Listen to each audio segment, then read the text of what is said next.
La crisis de Occidente y el advenimiento de los tiempos nuevos. Por Jorge Ángel Libraga. Empecemos por decir que en griego la palabra crisis significa, además de problema, cambio. Así que hoy Occidente está no solo ante problemas, sino también en un periodo de cambio. Para poder superar esta etapa de crisis, lo primero que tenemos que hacer es reconocer que nuestra civilización occidental no es única.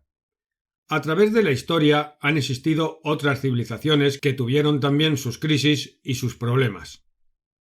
A nosotros en general nos pasa como a un joven, que cuando tiene problemas cree que nunca nadie tuvo esos problemas. No piensa que su padre, que su abuelo también los tuvieron. Es bueno a veces consultar a los padres, a los abuelos, para ver cómo los resolvieron.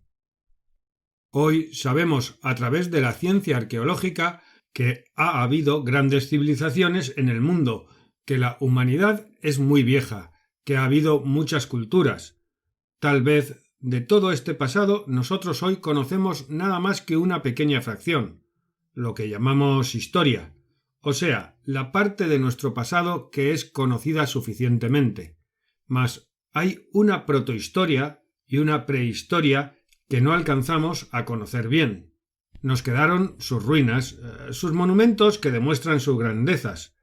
Las pirámides de Egipto, con una técnica superior en algunos puntos a lo que nosotros conocemos hoy, las grandes civilizaciones de América, mayas, aztecas, incas, chinas, la India, Grecia, Roma, todas fueron civilizaciones que lograron en su momento una gran cumbre de elevación. Hoy, en Occidente, a veces pensamos que esa era gente primitiva, porque no tenía aviones ni coches, o porque no tenía luz eléctrica, pero hay que pensar que cada uno tiene su alienación diferente. Por ejemplo, Kant se dedicaba a la filosofía y Curie a la ciencia. Vale tanto una cosa como la otra. Son distintas formas de encarar la realidad. Estas civilizaciones antiguas, Egipto, Grecia, etc., no eran inferiores a la nuestra. Simplemente habían encarado la realidad de una manera diferente. Hecha esta introducción, tenemos que encarar ahora nuestra crisis del mundo occidental. Es evidente que estamos en crisis, pero es un largo proceso. Ahora vemos el gran problema, pero no es actual, sino que es el resultado, la plasmación de algo que viene desde muy lejos, a través de toda la historia de lo que llamamos Occidente. Desde la caída del Imperio Romano, el hombre occidental ha buscado reencontrarse otra vez por distintos caminos, y uno de los grandes errores cometidos ha sido llegar a un cartesianismo que ha dividido las cosas unas de otras. La ciencia, la religión, la política, el arte, todos siguen caminos diferentes. Entonces, los hombres empiezan a pensar que todo es múltiple, que hay muchas cosas, pero eso no es una visión de la realidad, una cosmovisión. Por ejemplo, lo podemos ver en el campo de la química. En el siglo XIX se pensaba que había elementos completamente diferentes. Hoy sabemos que hay 105 elementos. Sin embargo, esos elementos no son esencialmente diferentes. Su carga electrónica les da una característica diferente, pero tras esas diferencias hay una igualdad. Esto nos retrotrae a la idea de la piedra filosofal, de un elemento total, del átomos griego, de lo que no se puede separar. Occidente ha perdido el sentido de unidad, y ese es un grave problema del enfrentamiento de las distintas disciplinas.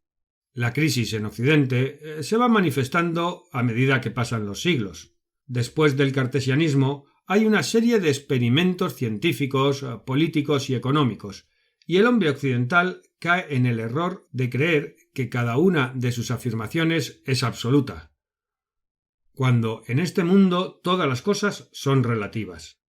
Por ejemplo, si decimos que este edificio es viejo, es antiguo, lo será en comparación con otro más nuevo, pero comparándolo con la pirámide de Keops es nuevo. Podemos decir que este salón es grande, junto a otro que es más pequeño, pero es pequeño al lado de otro que es más grande. Entonces, lo antiguo, lo grande, lo blanco, lo negro, lo bueno, lo malo, entra dentro de cierta relatividad, y cuando no se reconoce esa relatividad, estalla el conflicto. Después de la Revolución Francesa, por ejemplo, aparecen una serie de fenómenos laborales y económicos en toda Europa. Ese cambio, que había sido hecho para que la gente viviese mejor, por el contrario, le llevó a vivir peor. Había niños de 6 años, que trabajaban 15 y 16 horas al día en los telares de las fábricas de tejidos del siglo XIX, y la jornada de los trabajadores era de 13 horas diarias.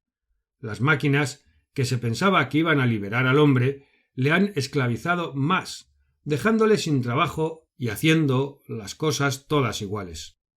El mundo empieza a sentir una especie de aburrimiento de estar vivo, porque ya no tiene creatividad.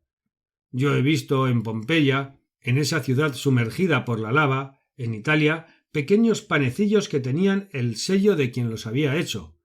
Cuando nosotros comemos un pan o cuando usamos una silla o cualquier cosa, no sabemos quién la hizo. No está personalizado, sino todo lo contrario, ha sido despersonalizado.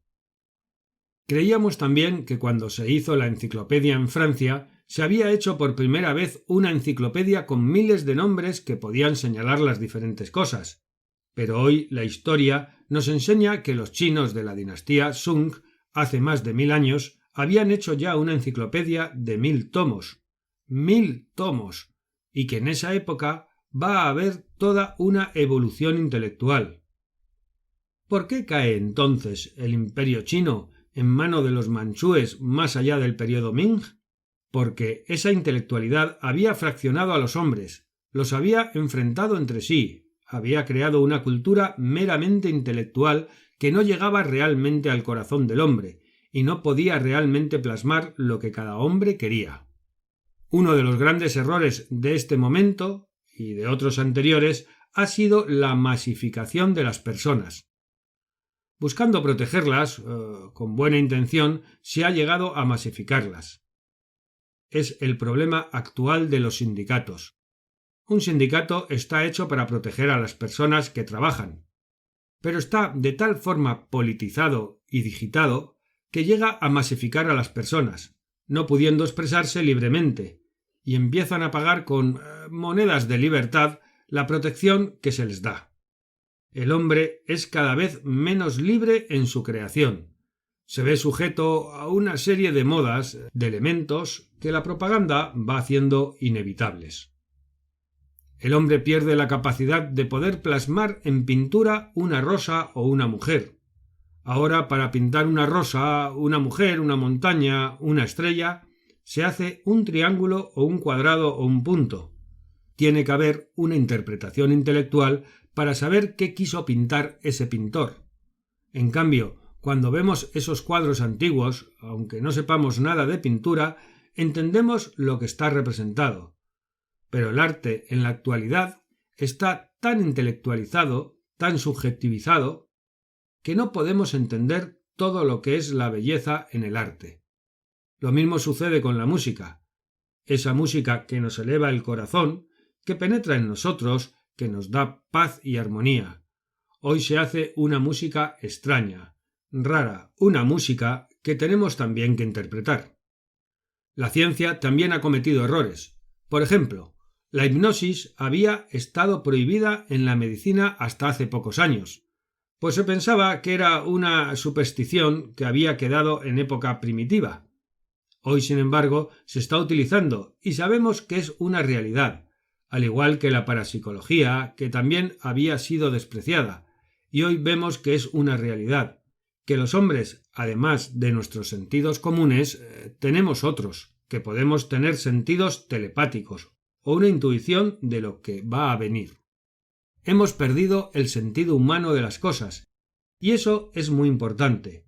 Hoy le hemos dado tanta importancia a la máquina que, en lugar de utilizarla, nos está utilizando ella a nosotros, y sentimos esa presión dentro de nuestro corazón. Sentimos que estamos presionados por la máquina. Las distintas posibilidades que se han dado, ya sea materialismo capitalista o materialismo dialéctico, no han podido solucionar este problema. Seguimos inmersos dentro de este mundo material. Nuestros mejores sueños los tenemos que dejar de lado. Nuestros mejores versos no los podemos escribir. Lo mejor que tenemos en nosotros, por lo general, no lo podemos decir, no lo podemos conversar. Nos hemos vuelto completamente mecánicos, carentes de una fuerza interior que nos permita expresarnos. Hoy, en este mundo de crisis, donde los valores están todos en una situación de fraccionamiento, la gente no tiene fe ni en la religión, ni en la familia, ni en la política, ni en la ciencia. Esto quiere decir que estamos en un momento de grandes cambios, lo que sería un gozne de la historia, o sea, donde la historia hace una curva, un giro. Y precisamente los materialistas son los que más se alejan del sentido de la historia, porque su propio peso específico, su propia materia, su impulso hace que sean despedidos y que vayan a un grado de subjetividad, o sea, a una especie de grandes teorías, pero que no pueden ser aplicadas en la práctica, que no tienen nada que ver con el hombre en sí. Nosotros no solamente necesitamos teorías, no solamente necesitamos abrigo y comida. Se han olvidado de algo fundamental. Necesitamos soñar, necesitamos tener un ideal, un entusiasmo, una fuerza interior. Es obvio que los tiempos han cambiado. Hoy no vamos a ir a conquistar otros continentes a través del océano. Hoy nos tenemos que conquistar a nosotros mismos. Podemos conocernos. Sabemos muy poco, no solamente de este mundo, sino también de los mundos sutiles. Por ejemplo, cuando un hombre está enfermo y va a morir, se le dice: bueno, tú debes tener fe en Dios, vas a morir, ten fe en Dios. Pero no hay una instrucción, no hay una enseñanza. ¿Qué nos espera más allá de la muerte?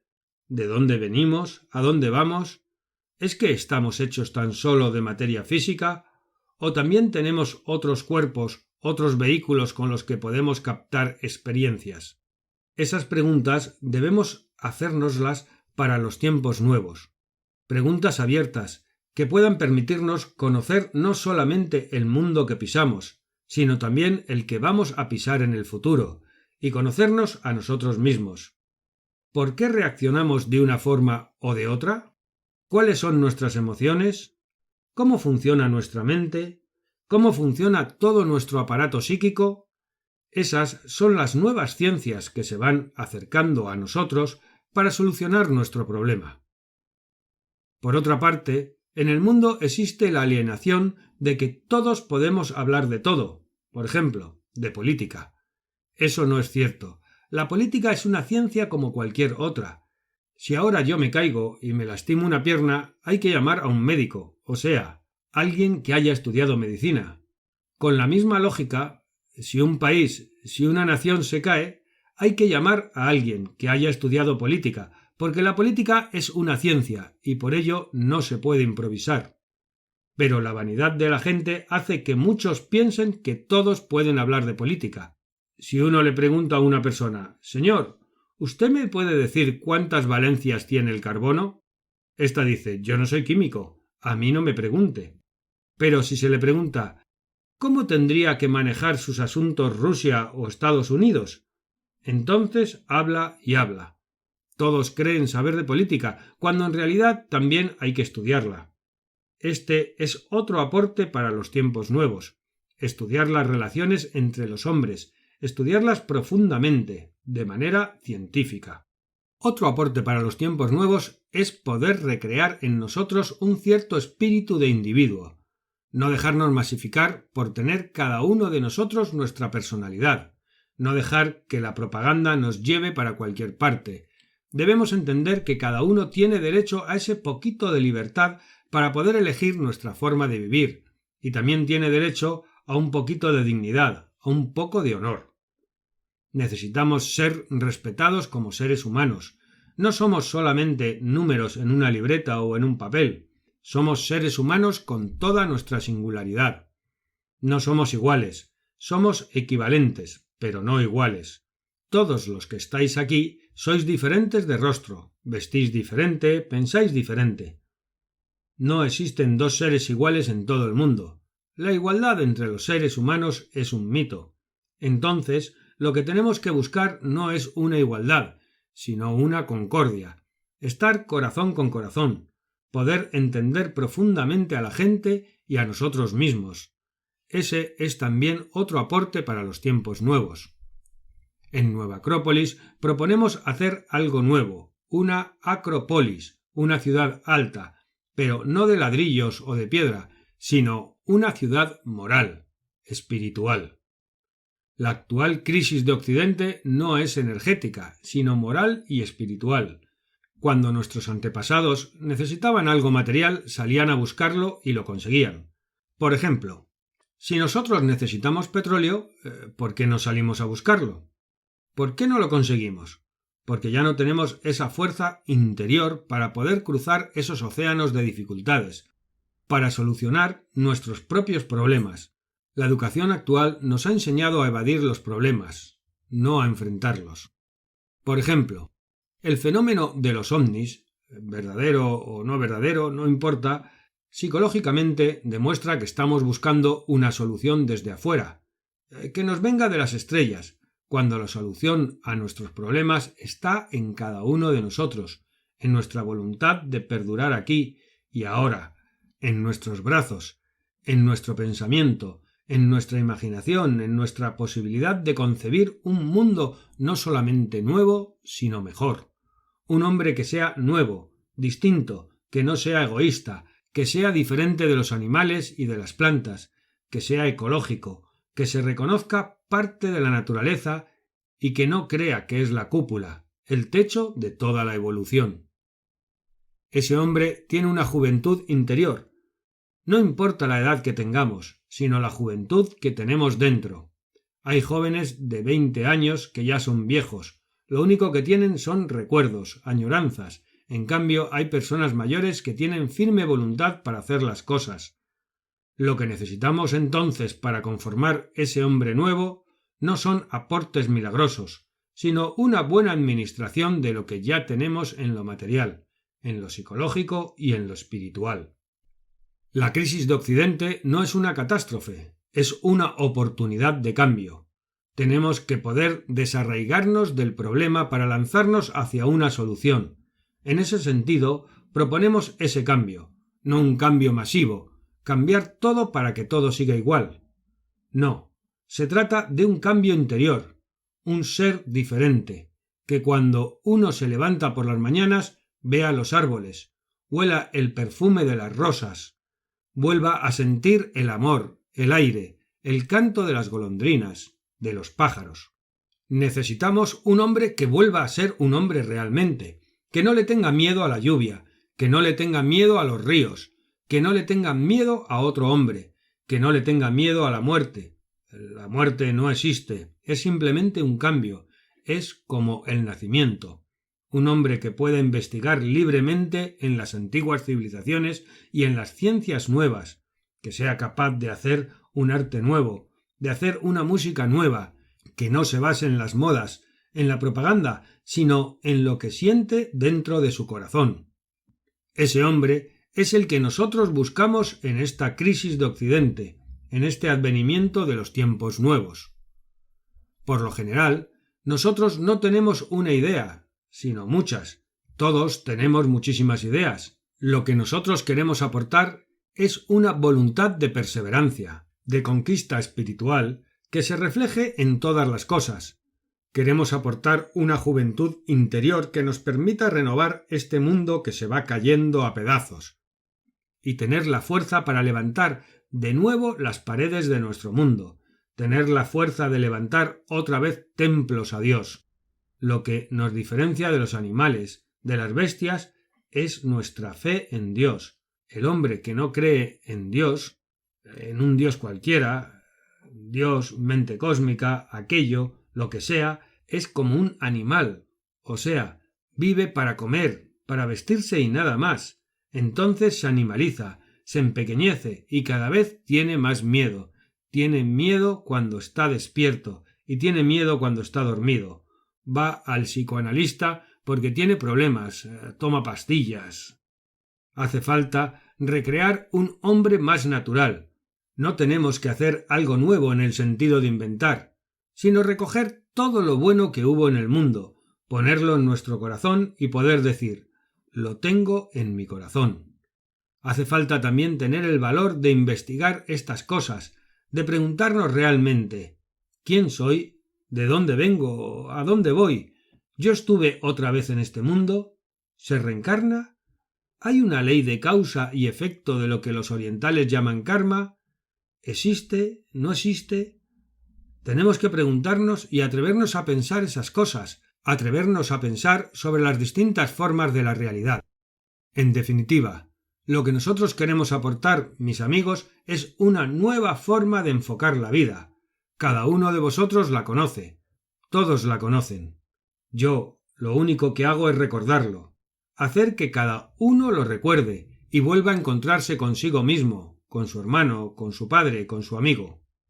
Entonces podremos hacer lo que hicieron tantas civilizaciones: pasar este momento de crisis y lanzarnos hacia adelante para que los jóvenes, para que los que vengan después puedan sonreír, puedan ser felices, puedan vivir realmente la vida, puedan tener las manos no solamente repletas de alimentos o de agua, sino que puedan tener las manos limpias, con honor, el corazón tranquilo, la mente quieta e inteligente, los pies en la tierra y los brazos hacia el cielo, como un gran abrazo a toda la humanidad. Gracias. Pregunta. A mi entender, para superar esta crisis de Occidente, parece que hay que buscar la espiritualidad de Oriente, pues todos los grandes conceptos como reencarnación, karma, universo vivo, etc., viven allí. Respuesta. El concepto de Macrobios, por ejemplo, o sea, el de universo vivo, y nosotros dentro de él, también estuvo en Occidente, en la escuela de Pérgamo y en la de Alejandría. El filósofo Marción, por ejemplo, del siglo II, desarrolló esas teorías y consideró, igual que Plotino, al hombre como una parte de ese universo, de ese Macrobios. Muchas cosas que creemos que tan solo Oriente las tiene, también estuvieron en Occidente, y otras que parece que solamente Occidente tiene, también estuvieron en Oriente. O sea, que no podemos hacer un racismo espiritual. Pregunta.